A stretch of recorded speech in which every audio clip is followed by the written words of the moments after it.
Guys, welcome to my channel. চ্যানেলের নাম হলো হ্যাপি দিশা। তো তোমরা কেমন আছো? নিশ্চয়ই সবাই খুব ভালো আছো। এখন আমরা দুপুরে লাঞ্চ খাচ্ছি। এখন কটা বাজে? আমরা 3টে বাজতে চাই, 3:14 বাজে।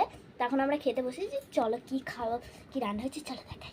নিচে আর আমার মা যেটা ইলিশ মাছের তেল ভাত খাচ্ছে, এটা দিয়ে আমি আজকে ভাত খাবো। আর আমার কিচ্ছু লাগবে না, বাবা মেখে দিচ্ছে।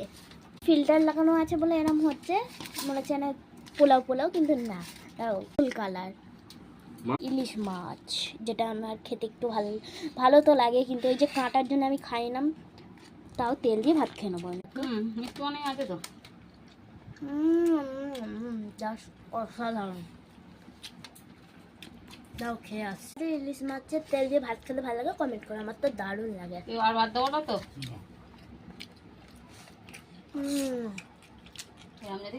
আমার খাওয়ার ডান, আমাদের সবাইয়েরই খাওয়া ডান। চলে দেখি খাওয়া শেষ আমার। বাই, দেখা ব্যাপার।